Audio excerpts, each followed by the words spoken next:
Hello and welcome to The Art of Growth. This is Jim Zartman, and today Joel Hubbard and I are launching a 3-part series on your most intimate relationships, the stages that they go through, and we're calling this chemistry, conflict, and commitment. And today we are starting with chemistry. Before we get started, please check us out at theartofgrowth.org. That is the website where you can take a free Enneagram test or instincts test to find out more about yourself or find out more about us training your corporate teams, as well as sign up for our newsletter that keeps you in the loop on everything going on, like upcoming classes or certification. But for now, my friends, let's jump in talking about the first stage, chemistry.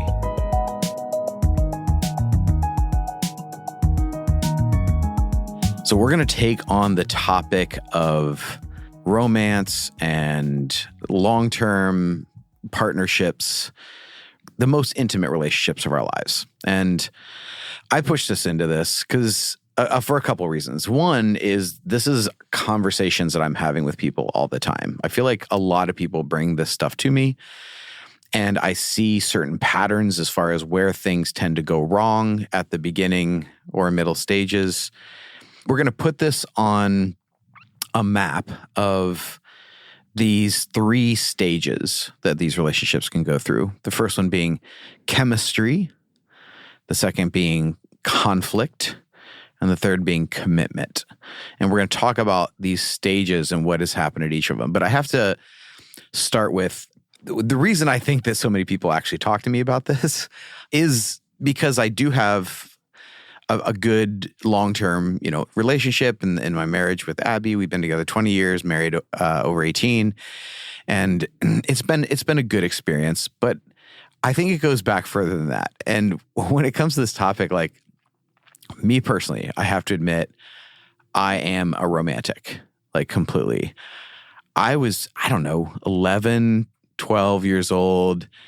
And I used to put on like my headphones at night and go walk around the neighborhood and listen to the Love Songs channel and the people making dedications. Every now and then I think a couple of times I even called it and dedicated a song to my crush or whatever. I don't think they ever heard it. I was the only one probably listening to it.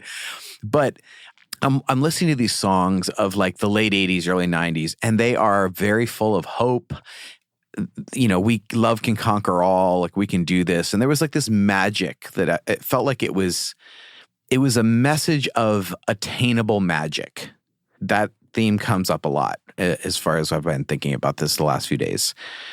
And then I remember being in 7th grade and doing this family trip, and we're at Hilton Head coming back from somewhere. We stayed at this place for one night, but we're at Hilton Head on this beach this hotel that's on the beach, and I'm watching the sunrise, and I'm listening to Chicago's song, Wishing You Were Here, which has these ocean sounds at the beginning, and it's all about wishing you were here. And I'm I was wishing that she was here. So it was this, I wanted to touch that magic, whatever that magic was. And you get older, and I'd see rom-coms and things like that, and romantic movies, and honestly, I love them. I mean, one of my favorite movies is late teens, early 20s was When Harry Met Sally. I loved that movie because they'd known each other and they were friends for a while first. And I had a crush on a friend of mine it was an unrequited thing, but I thought it was going to be this When Harry Met Sally situation, which it wasn't. But but still, this was a world that I lived in. And so I think I had a lot of the same, I don't know if you say beliefs, or had bought into a story, a narrative that was handed to me, a belief structure that had to come apart through actual experience and live into the real thing.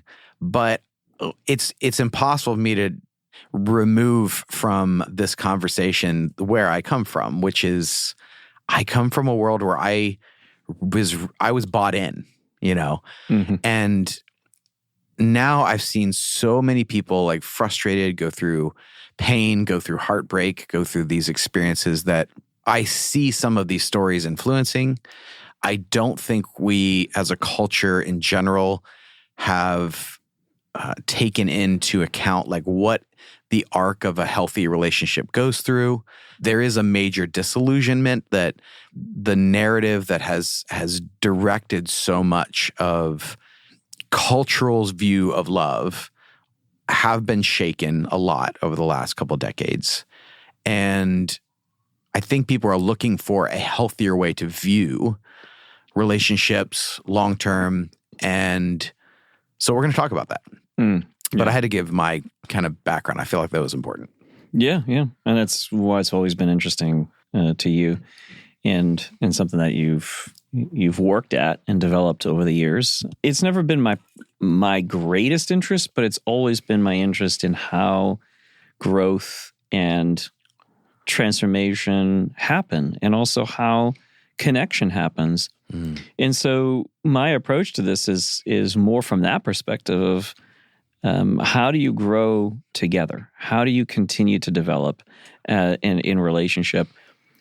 But that said, I think the idealism of our early years had to shift, had to change. And I think the idealism of our culture and of our generations, the past number of generations that have been raised in that sort of romanticism, particularly here in the West, where that it has been an emphasis. Other cultures and other parts of the world do not have that as a primary, kind of drive, is the falling in love with your romantic ideal partner.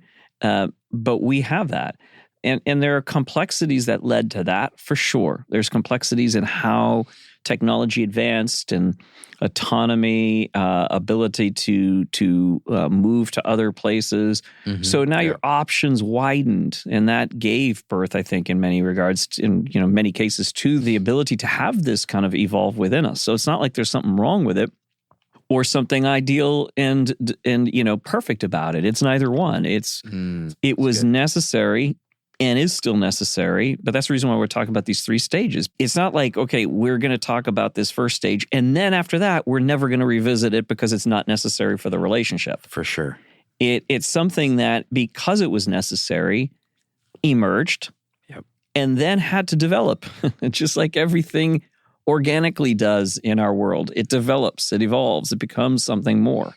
And so I think that is also why people get stuck, because we get stuck in fixed states of it should be this way. Why are we losing our romantic connection that we once had? Or, why is there conflict? There should never be a problem or conflict in our relationship if we have the right kind of ingredients to this thing. Right. And I think to relax around it, to get a better perspective, to know how to engage these different stages that are necessary part of any organic growth, including relational growth, I think could be really profoundly helpful, and has been to me. And so, I'm eager to jump in and explore those. Yeah, because I do think it's important that whenever we talk about stages or like a process, a lot of times people think you have one, then you experience the next, then you experience the final. Very linear. It's very linear in that. And there's, like so many other things we've talked about, it's you move on and you still are including a new thing, but that doesn't mean you leave the old thing. So when we're talking about the experience of chemistry, where a relationship is formed, the conflict that happens where there's a little bit of a disorientation that happens into the commitment. Once you're at commitment, that doesn't mean you don't have chemistry or you don't have conflict. It's like you include that in the journey. And then at a certain point, these three elements hopefully are all present and continue to be a part of the conversation.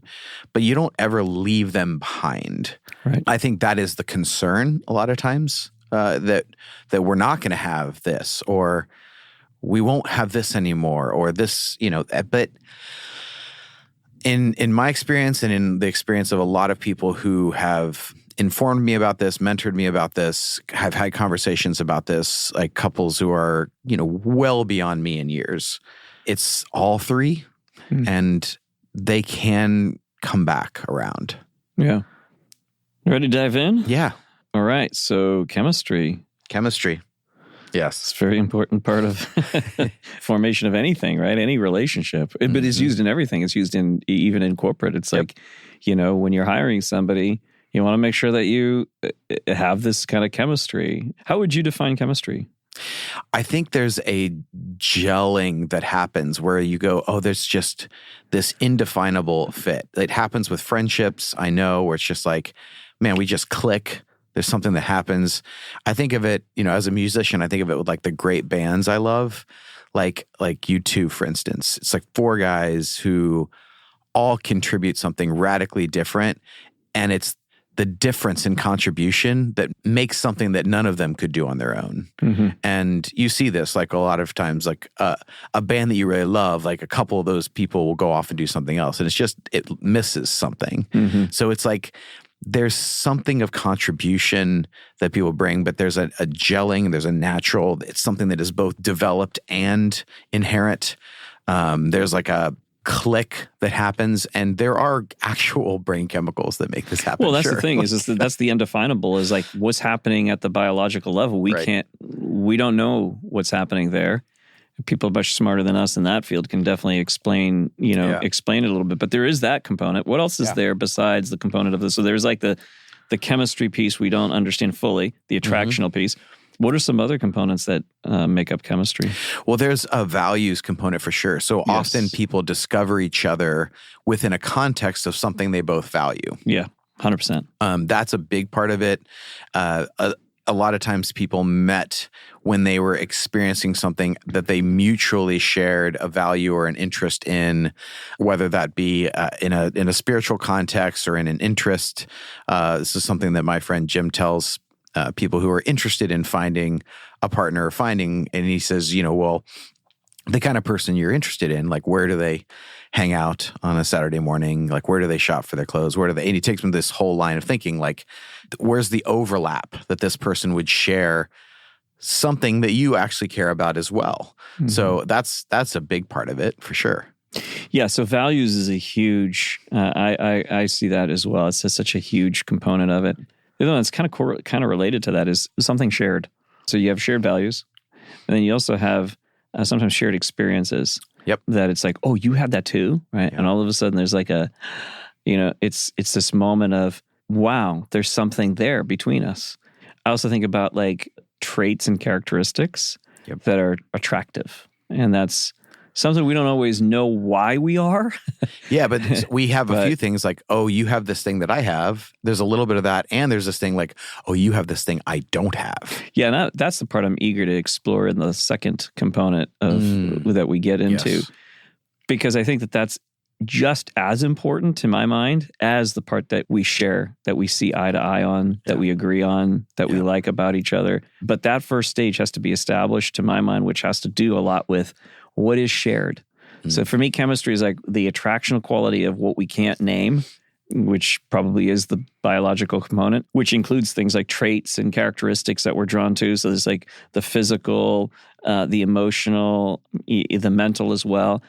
What is also shared in terms of our experiences, shared in terms of our values. I think those are huge components in it that help the attractional piece, because I think that that's the first stage of that. Is like, I'm attracted.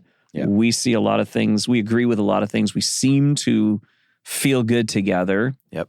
Right. And time seems to pass very quickly when we're together. Yeah. And I feel enriched afterwards. I feel enriched by your presence. You feel enriched by my presence. There seems to be something of there's not as much of a draw when we're together. It's like, no, I feel enriched by your presence. I feel more alive. I feel, in some cases, you feel, and I take this from, again, I've quoted him before, Martin Buber, which is like, they see you in a way you don't see yourself, and they represent that back to you. So it's so beautiful. It's like, they see me in a light that I don't see myself in. Yeah. But wow, does it make? It makes me feel really good, and it makes me want to live into that even more. Yeah, yeah, the feeling seen, and I've even seen a lot of couples who they meet someone who is outside of the marriage, and they feel connected to this person, and a lot of times it's because they say they feel seen in a way that they don't in their current relationship. Because the person who knows you the most intimately, sometimes we actually can stop seeing or we can take for granted. But when we were beginning the connection series at the beginning of the year, we were talking about the different things that connect people. And these ones that we're bringing up, like shared values, shared interests, these are the better ones that draw people together. There's also really unhealthy things that draw people together. So 1,000%. I've had relationships like that. For sure. And I think we all do. We have certain things that we live into. I've asked people sometimes when they're interested in this person, like, but why are you interested in them? Like, can you name the thing that you're interested in? Like, what is it? What do you feel like it brings out of you? Do you feel like it brings positive things out of you? Because there is something along the lines often of, well, it is shared brokenness, shared bitterness, shared, like, it's us against the world, because all of that can come up that is not often going to produce healthy relationships. But at its best, yes, are we drawn together with like a shared interest? Well, I think it's important to name that there are plenty of things that draw us that are not the best. Oh, for sure. Like, you think about, like, well, my friend just met somebody and they were, both like hit it off. So they're in that chemistry stage right now. Yeah. And they are loving life. Oh, yeah. Everything is fantastic. Right. But it's later in life, a couple. So it's like, they've had plenty of years under their belts, marriages, all that. But one of the things is, like, both of them are savior types. Okay. And I said to them, so what happened now that you're both together? Do you get sort of tired of trying to save some people that don't want to be saved? And they're both like, you know what? That's exactly right. Like, we were trying to help, and that wasn't working. And you needed to be a savior. That's the truth about it. You didn't want to save yourself. You wanted to save somebody else. Right. And it's so wild how that is an attraction that often happens at that, particularly in chemistry at that first stage. It's like, ooh, there's a problem. I get to fixate on that instead of, myself. And the other person's like, great, I do want to be rescued. I do want to be helped. But anyway, so those relationships are formed around something that's not entirely the best. Well, but why are you laughing? What do you come? Well, I'm laughing because it does happen at every age, because you were talking about them being an older couple. Yeah. And I went to this wedding once several years ago of a couple in their 60s. Both of them, one had been previously divorced, the other was a widow. The pastor marrying them got to know them, and he says, I marry a lot of young couples, and they just seem to be over the moon for each other, and he goes off on this whole thing of like what young love looks like and early, and it's just really into each other, and they can't fully understand what they're getting into. He goes down the whole list, and he goes, when I look at the two of you, I see absolutely no difference. Oh my gosh. Wow. Like, he meant it a complimentary way. Like, when I see people like falling for someone in their 40s or 50s or 60s, there's an element there's like an innocence to it. There's still that. Yeah, absolutely. It's still there, because there's this part of us that naturally goes into that mystery, that is pulled into that. And there is good data on this. So, like, when you are experiencing this attraction phase, there are certain chemicals that go through the brain, and you have a heightened amount of all of the pleasure chemicals, including dopamine, which gives you a sense that the future is better. Yeah. That gives you this sense of hope, and that we can create something beautiful together, and this is so amazing. And there's this, like you were just saying, like colors are brighter and tastes are better, and the day, all of that happens as a natural chemical process. Yeah. It's the intoxicating drug of attraction. Yeah. It's like, it's amazing. People get absolutely addicted to that intoxicating drug of attraction. Some do. Yeah. Some do. And some are like skeptical of it. Well, that's that's exactly right. Yeah. We got a range. Like, people that just are so skeptical of that it's impossible for them to actually enter into that first stage. Yeah. Which is why I think it's important to actually talk about why that stage is important. Yeah. Because there's some people who overdo it. It's like, that's the only stage I like. Yep. And that's the one I'm continually pursuing and trying to make happen. And you get other people who are so suspicious of that. that they can't even engage into that first stage. Yep. Yeah. I see people going wrong in this stage in 3 different ways. Because the stage is there for a reason. Like evolutionary speaking, it's made for pair bonding. We're made for connection. And so we have all these mechanisms in us that I want you and you want me, and this is supposed to be an amazing thing. But I see people going wrong in 3 different ways. One is they do it in solitude. They have these dreams, they have these desire for these connections, but they don't actually put themselves in these situations where they're going to experience it the whole thing. Mm-hmm. And so there is a element of this, what we affectionately call the cocaine brain phase. And I often tell people, like, you really don't know much about the relationship the first 6 to 18 months, depending on how long it is. It's different for different people, but you can't really predict it. So there's an element of fantasy there. And a lot of times people live in that fantasy alone, and they don't actually put themselves out there. They don't actually put themselves into a situation or relationship. But that's the lowest percentage-wise. Most people, I see them engaging and then falling off of it in 2 ways.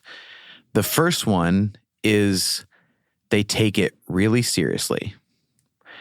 They think, this is really special. This is that special thing that I'm the luckiest one. I found the real thing.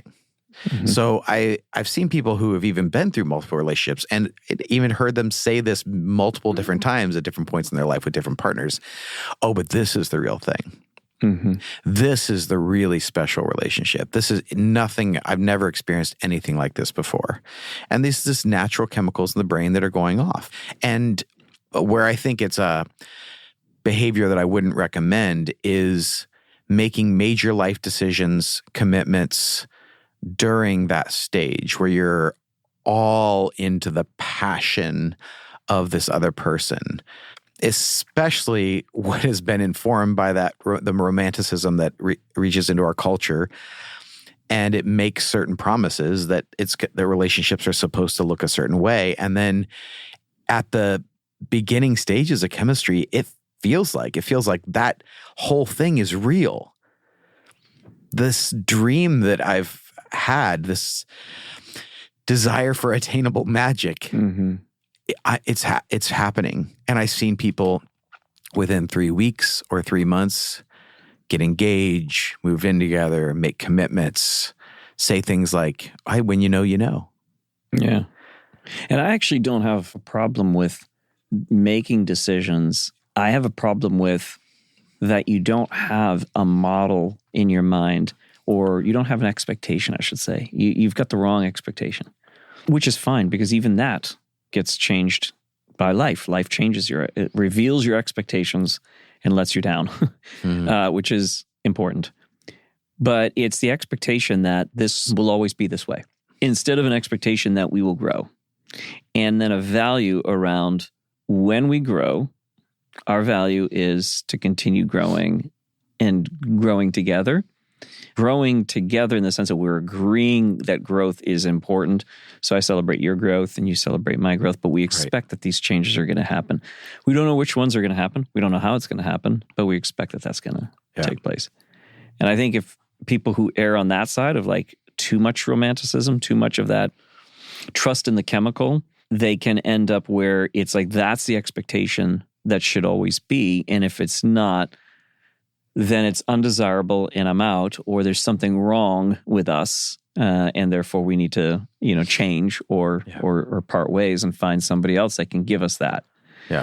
But we're always looking for what went wrong with why the chemistry is no longer there. That's for that group of people. Listen, not everybody is that way, but that's for that group of people. I would put it that way. But we live into the stories that are pitched to us, that come at us, and. So I had sent you this YouTube video I liked, which was the romanticism thing that it really did infiltrate the culture in the mid 1700s, and it's really spread through.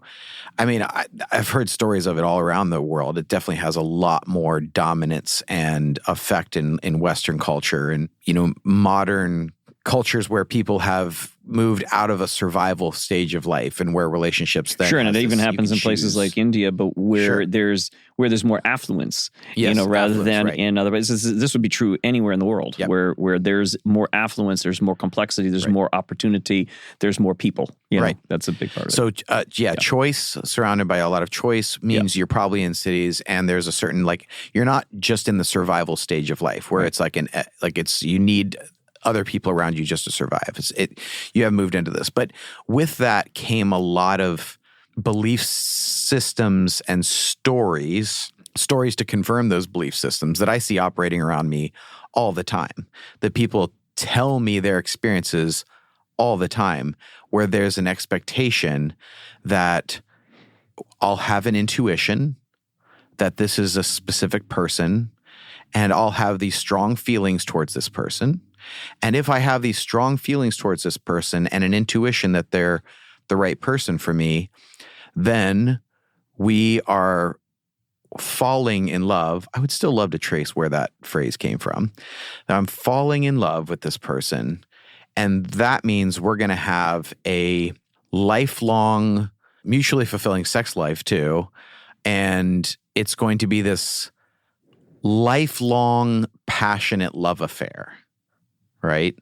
That's sort of this belief system. But we don't have any films, really movies. There's not a whole lot that shows the beyond this first stage. And so the expectation, and there's so much the cultural thing is that this beginning stage is going to, and supposed to, that it should last.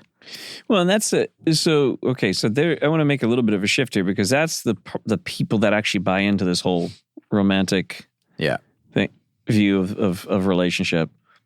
And then there's this whole other group that does not. And many of them are in relationships with people that they don't have chemistry with. It's just sort of we get along. There's a lot of things that we like. Yeah.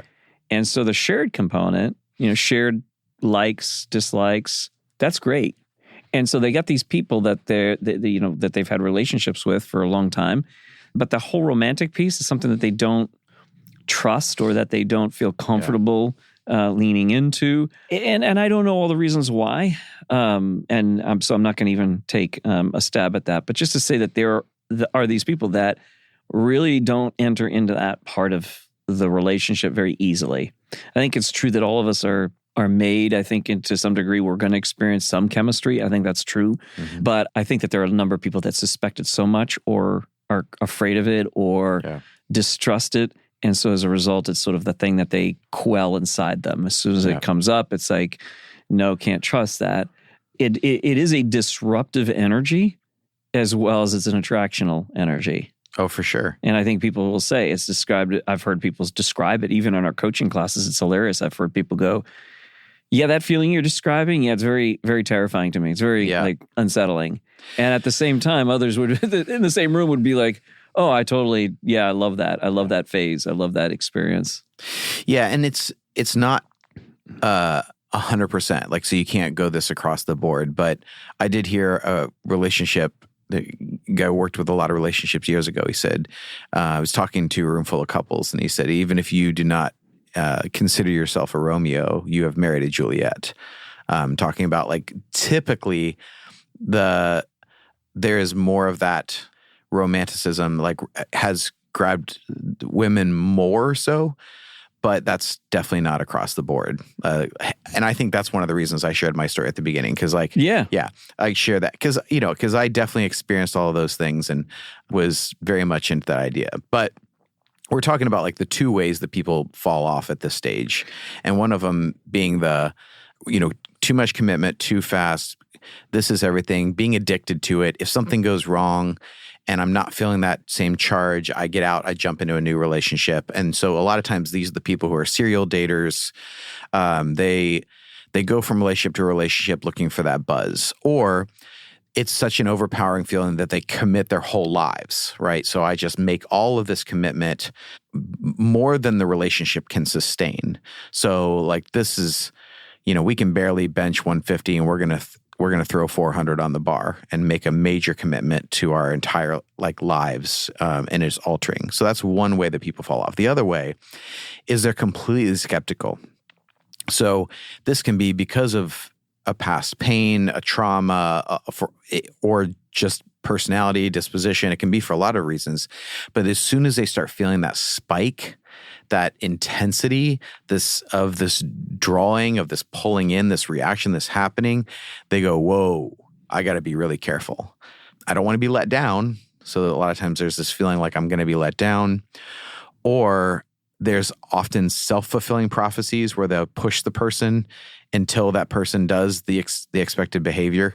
I've had this conversation with people where this person kept saying to the other, are you going to break up with me? And they say, no, I really love you. I want to be with you. And they're saying the first couple times, they really wanted to give reassurance. By the 30th time, it started to sound like a good idea. Yeah. And so there's a self-fulfilling prophecy that can happen for a lot of people who put themselves in situations where it's not like a caution. They're not being just cautious and wanting to walk out the relationship. There's a sense that there's something wrong if I'm feeling this. Mm-hmm. I feel too vulnerable. I feel too exposed. This is scary.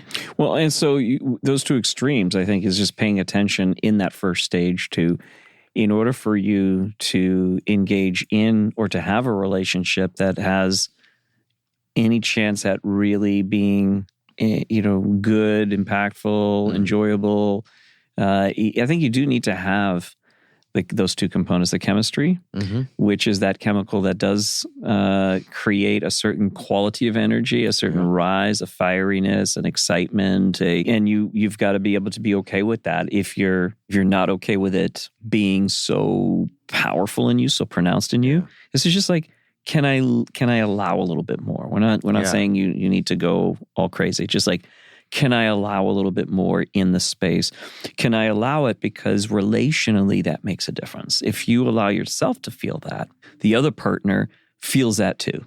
Mm. And when they feel something and you have a reciprocal kind of, yeah, I feel that too, and there's like sort of giddy kind of, oof, that feels like, that exchange there, both of you are going to feel that. And if one of you pulls back and is like, oof, that's too much for me, it signals to the other person that you're not interested. Mm-hmm. And so they might pull back. So, okay, so the first side that is more like skeptical, a little distrusting of that energy, what's comfortable more for them is the shared stuff probably. Like, I'm comfortable with the shared component because that's familiar. Like, you and I like the same things. We can establish routines and rhythms, and we enjoy that. Yeah. This other group that tends more towards the excitement of it, they can actually have a harder time with the shared stuff sometimes because what they're drawn to is that experience of the connection, that chemical that is so appealing that they can pursue that at the cost of like anything that's shared. So it's like, well, what do you relate to with this person? What do you like about them? What's the shared piece of it? And what are you doing together that's really like, we love doing the similar activities, like you were talking about with your friend who was talking about, what do you like doing on Saturday morning? And so these shared activities, these shared behaviors, do you see that? Do you have that with this other person? Yeah. Well, no, not at all. It's like, there's a lot of things we don't like about each other, but there's this attractional quality, right? And so what we're saying is the blending of both is really important for that first stage to be rich, is like the chemical attraction, the bonding around shared values and shared behaviors, shared likes, shared dislikes. I think that's an important piece. It's also very important ongoingly because you're going to need that. You're going to need both the attractional piece. It shapes differently after 10, 15, 20 years. It starts to shape out differently, but it's not gone. The attractional quality will always, to me anyways, I've been married for a long time. It's there. It has always been there, and it always brings me back. Yeah. And the bonding piece of it to me is so important because that's the stuff that reaffirms our connection. And I think about couples that their entire focus of attention, in many cases rightly so, became so much on their kids that they lost the sort of shared space between the two of them. Yeah. Right. And so when the kids grow up and leave the house, they don't have those shared, there's those shared behaviors, those shared likes and dislikes as much anymore that they may have had earlier on. But as you change and you grow, you start having new likes, so that's where, the bonding piece, that first stage, it's like, good, let's come back to that. What is it that we can do together that we enjoy doing together? Yep. When we go through a rough patch, okay, we've gone through a rough patch. What can we do rhythmically by routines, by rhythms, by disciplines? These are the things we like to do together. Let's do those again. I've seen people who do this so well. I've learned from them because that's not my favorite. This stage right here that I'm describing, it's not my strength. I think I'm better at the others than I am at this one. Yeah. And this is the one I've watched other people who are really good at it be like, you know what? Yeah, we had a rough patch. Yeah, I know. We're going through some difficulties. I know that you love this restaurant. Let's go out to eat. We both love it. Let's go out and let's just enjoy our night together. And I've watched that happen. I thought, but you didn't address the issue. You didn't solve the problem. Like, you're supposed to solve the problem before you do that. That's what would go through my mind. And it's like, oh no, they know how to bond. Yeah. They do that really, really well. They affirm the bond even in the midst of these rough patches and these difficulties. To me, that's gold. So I keep having to remind myself and practice that from my own relationship. Yeah, because the bond is the permanent. The struggle is the temporary. And so when you're in a relationship where you remember that's at the forefront, the disconnect doesn't feel as real. That's a good point. It's not as big of a deal. It's not as big of a deal, yeah. So we remember the permanent more than we do the temporary conflict that we may be having. But the action is what helps you to remember. That's the thing that was a real surprise to me as a head type was like, the behavior of doing this actually produces something. Or as opposed to me, if it was like, no, we have to solve the puzzle of why we're not getting along right now, why the struggle was. It's like, no, do the behavior of bonding. Yeah. And then you'll start to see a shift internally. And that's what I've noticed with people that bond really well. They're not very good at the other stages. And we'll talk about if you don't evolve and you continue growing, that bonding stage can become something that starts to widen actually the space between the connection between the two of you, because you'll have the bonding, but you won't have the sort of difference that actually deepens, right? So that's the next stage, is the difference that deepens. So that's the part that I love about the bonding stage, and it's been so helpful to me, is what are the practices that help shift the energy around the disagreements, around the rough patches, around the circumstances that have rocked both of us, that is not just between us, but circumstances around us that rocked us, that we can start to lose our way and just be like, well, we got to deal with this circumstance. We got to deal with this issue. We got to deal with that issue. And then pretty soon, there's no bonding activities that we've done together. Yeah. Weeks go by, months go by. I've had this happen. Months go by. And it's like, when was the last time we did anything of shared together? Yeah. Other than maybe watch a Netflix series together. I think that's important. I think the other piece to the bonding that's important is having more than one and having a variety, and then also making sure that you're growing in those and they don't become static. Because I think if they become static, then that means you're bonding over something in the past that you both liked, but maybe not in the present that you both like. And I think there'll always be a mixture of both. There are things that I've been doing with Patty for decades, and other things that are just like, oh yeah, hey, we do want to do that together. Let's do that. And then we start a new tradition, a new routine, a new rhythm together. Yeah. The remembering can be really great though. Back in February, we went out for the 20th anniversary of our first date ever. And we told the story to each other on that night. And it was a really beautiful thing, but it was also kind of like, I had, even like 20 years later, I'm like, I had no idea you were feeling that, or you were thinking this, or like, I don't remember that.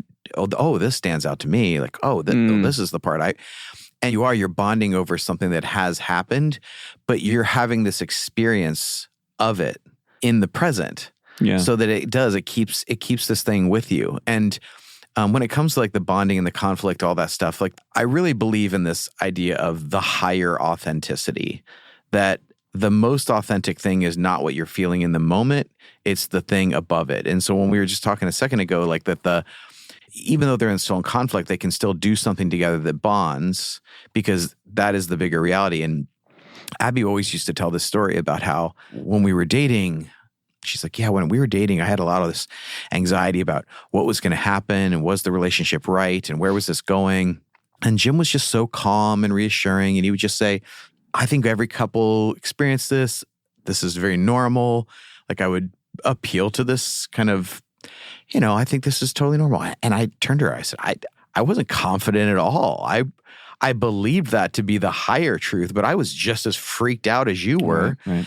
Because like both of these things were happening in that moment that I'm talking about, like this intensity and this drawn together and this attraction. And me, I was the one who was like moving toward the commitment, and she was the more hesitant one. But a lot of times this stage, you have one of each of those, I think, in a one that does have a healthy pace. Often the ones that accelerate too quickly, or you have two people who are both wired that way and they're both accelerating too quickly. And the ones that like drag on forever, if you have two people that are really hesitant and kind of concerned. But a lot of times the ones that move at a normal pace have one of each of these people Yeah. energetically in the relationship. Yeah.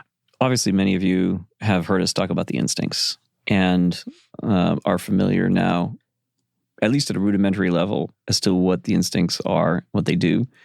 And I think that this also plays a significant component in connection, particularly in that chemistry phase.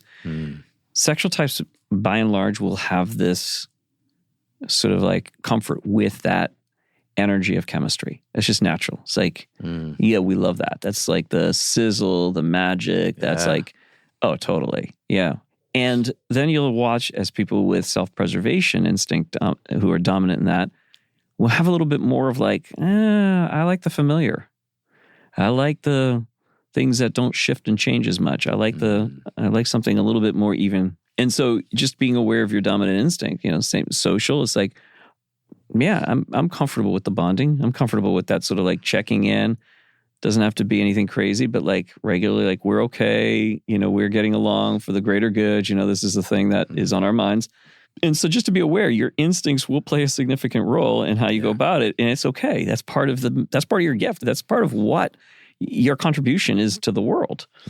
And so not to take that too seriously, like, oh, there's the self-preservation. It's protecting me against the sexual yayas, that are starting to happen here. And I don't want that out of controlness, and I don't want that excitement. And so, yeah, okay, you don't. Can you lean in a little bit? And then for the sexual types, okay, can you lean into the comfort and the rhythm of the shared and the, and then the social? Yeah, absolutely. Can you lean into some of that? Like, we're just doing this, like bonding and connecting is great. We're, for our relationship, for the betterment of the whole. And I think that's something that I wanted to loop that in, since we've talked so much about the instincts as to how they play out. Because in relationships, oftentimes it's the instincts that actually cause more challenges than do even the types. Well, they're huge at the onset as well. So this is something that I've observed. I've had lots of conversations with people about is the social instinct is, we've talked about this before when we talk about the instincts. It knows as far as bonding and affiliating, watching body language, like who's a safe person to be around, who is like a good kind of fit. And I've seen that where some of the people I've seen who they're sexual dominant, self-pres, and then they're social suppressed, often struggle to spot who is good, who is safe, who isn't, true. And the people who have that stack do tend to need to put some people around them, to have some friendships around them of people who can help them read the potential partners that come along, because there can be an issue spotting, like this person is like safe and stable. And I don't think this is just my social speaking, because I've heard this from a lot of other people. But to me, one of the number one red flags is if someone has no network, they don't have close friendships around them. That is something to be very concerned with, because there's a high probability that if you bond closely with that person, you will become their world. Or you will be the world to them. They will put a lot of relational expectations on that one person that they cannot hold. Yeah. Because we are people who need to be in a wider community. And a lot of times, like, that is the most satisfied relationships I know are people who have a wider community. They don't put too much of it on themselves. And it's natural in the chemistry phase that you are very interested in this person. It definitely spikes and takes up a huge percentage of your time and energy, mental, emotional, and physical time is poured into this person at the spike at the beginning. And that's a natural thing to happen. Ultimately, I want people to actually enjoy this phase. So I see people like either having a lot of anxiety, like, where's it going? What's going to happen with this? What are they going to be down the road? And so they'll try to ask questions, right? To say, like, so I can hold you to these answers later, even though you might completely change your mind, right? Yeah. So that doesn't work. So I'm trying to satisfy my anxiety now, or I'm fully in this now, and I don't want the intensity between us to ever get diversified with a lot more people. Like, all of this is... Yep. That reminds me of a couple that I coached where she had a sexual dominant instinct and he had the social dominant instinct, and that very thing happened where it was like, we're going on vacation together and he wants to see the people that he knows in that city and make sure that we check in with them. And she's like, what about me and you? And that was the thing that was driving her crazy, right? Yeah, you can have that with that pairing for sure. Yeah, so it's like, so that's a really good point. And it's funny how the values instantly kick in. It's like value statements about the instinct, unaware, of course, but it's like, he values other people more than he values me. Is what it would feel, what it can feel like to that person. Totally. And I relate to that. I'm like, yeah, I can see that. And then on the other hand, it's like, I can see his value of, but how could you go to a city and not say hi? Yeah. That is, that's something we should do because these are people that we care about, that are in our network, that are friends of ours. Yeah. But that brought up another point that you mentioned before when we were doing the instincts, is that a lot of times there's a stage of our life that requires more of the instinct to emerge. And the chemistry stage, definitely more of that sexual energy emerges. Yeah. And so for people who are naturally a sexual subtype, they're going to enjoy that phase. But if the other person isn't, it might be dialed up through this stage. Mm-hmm. But as you move forward in life, it's going to, and the commitment is sealed and stable, that instinct's going to recede a bit more. And the other person who is the sexual subtype can be left going, well, where did that go? Where did it go? Exactly. Right? And the other one was like, and that's where people say, well, you changed on me. Well, yeah, but I mean, like, that's also a necessary part of the evolution of the relationship, is it's got to get to more rhythms, routines, shared values. So, and again, that's the part, just for clarity's sake, is like, you will, again, repeating this, you'll be more comfortable, generally speaking, and I say you, all of you, with one or the other. It's seldom that you love both the excitement of the chemistry and also of the sort of nesting around the bonding, the shared likes, dislikes, that kind of piece. That's much more difficult to do in that stage for those with the other one, and much more difficult for those with the comfortable, that they prefer the likes and the shared stuff, to do the chemistry piece of it. So, yeah.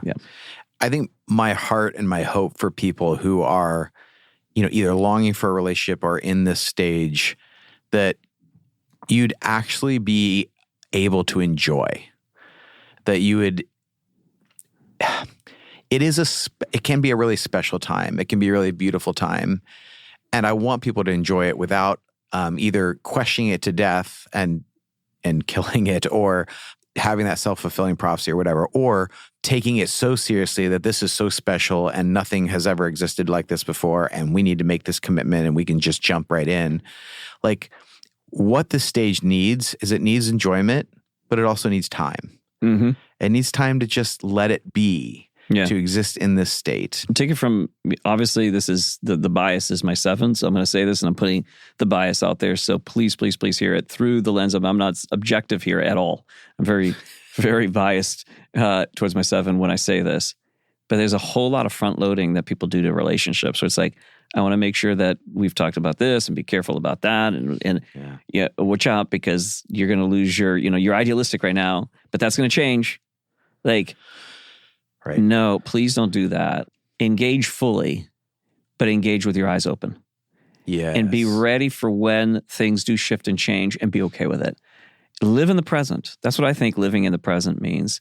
It's not that you're blind, because I was extremely blind. I'm very naive in that regard. It's like surprised, and it's not a good naivete. It's a very unhealthy one that I had to let go of. To go into with eyes open, yes, but still not swinging to the other side, which is like, now I'm guarded and I'm showing up guarded. Yeah. So I think to play off of what you're saying is like, no, go into it and play and go into it fully, right? But have your eyes open. And when you see something, I hate that saying, but when you see something, say something. It's like, so I see something, say something, speak up about it. Like, this is interesting. I just noticed this happened, Can we talk about that? Yeah. And that gives you a good indication of whether that person can do that. Like, hey, interesting. You say you don't have any friends outside of me. Talk to me about that. Why is that? Like, I'm not saying don't engage at all. Just ask questions. Yeah. If the person becomes highly defensive, oh, interesting. You're very defensive about this. I feel like I may have said something wrong here. Are we okay? Is it what's going on? And if that person cannot make that switch to truth, yeah, you're right. I don't have a lot of friends. That is a problem, and I'm wanting to grow in this space. Okay, good. Now you got something you can work with. But you have someone that's defensive or blocking you in any way in that space. Well, then that's an alarm. Right? Yeah. I'm not saying what to do about it, but just pay attention. So what I mean by eyes open, when you engage in relationships, do it with your eyes open, but don't do it with that sort of guardedness. I don't want to engage fully, or I want to front load it with all kinds of expectations, all kinds of rules. Where are we going to be in 5 years? What do you have in mind? That's too heavy on the relationship. Yeah, it can't sustain that. That's what I'm saying. You're throwing 350 on a bar that when you can't bench 100. That's exactly what that is.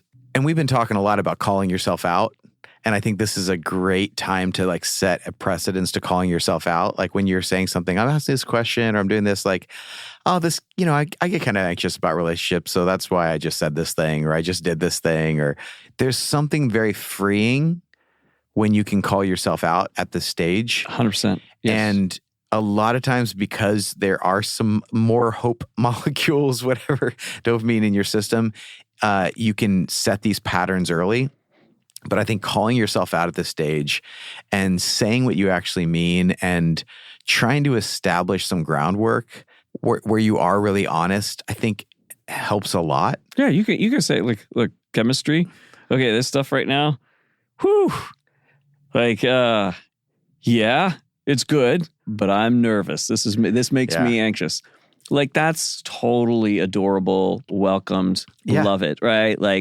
When we are truthful, we are adorable human beings. Oh my gosh. The things you think you're going to get rejected for, if you call them out at that stage, I guarantee you the things that you're afraid of, a lot of those things will be treated with such care. And that is so sweet. I really like that you shared that with me. It's like, oh my gosh, am I going to experience some kind of rejection? But if you call yourself out at it and you don't do it in a really heavy way. Yeah. Yeah. Oh gosh, here we go. We're going into this settling period where we have to share stuff now. We have to, oh gosh, that feels, that's scary to me. I love it because that is my fear. So then it's someone, just smiles and says, you're cute. You're great. You're fine. You're okay. There's nothing wrong with you.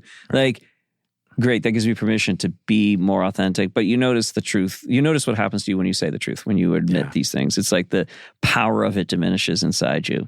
It's when we keep repressing it that it just becomes this really messy thing that kind of ruins relationships.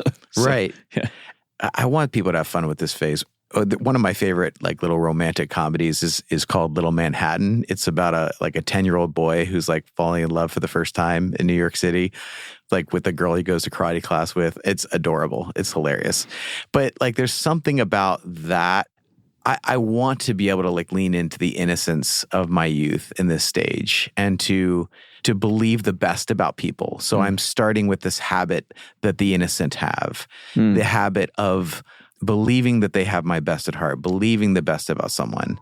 Of course, I'm trying to I'm going to pay attention if I see things that conflict with that. Of course, I want the people who know me and love me and have my best at heart to meet this person. And like all of that, yes, I'm going to keep my awareness open. I want to proceed with wisdom, but I also want to enjoy. Like if you're in this stage, if this is something you're exploring or you're in right now, like consider that. Like allow yourself to be in that space. There's beautiful things about meeting someone and experiencing like the wonder of two people who are drawn together at that stage of life. Can be a real gift. And we'll get to this later, but if you're lucky and you work on the skills, we'll get to that, skills of love, it'll come back around even with people you've been with for a long time. So thank you so much for listening. I find as we engage these conversations, we're trying to find the balance between the magic and the wisdom. Maybe that's what this is all about. The combination of the magic and the wisdom. So if you haven't yet, sign up for our newsletter at theartofgrowth.org. You can follow us on Instagram at just Art of Growth. But for now, my friends, at whatever stage you're at, may you integrate the wisdom and the magic. May you stay open and curious and exploring with the relationships around you, but may you also proceed with wisdom and intentionally draw in relationships with people who are wise around you, so you are experiencing your truest and most authentic life, not just in the right now, but in all the days to come. Grace and growth, my friends.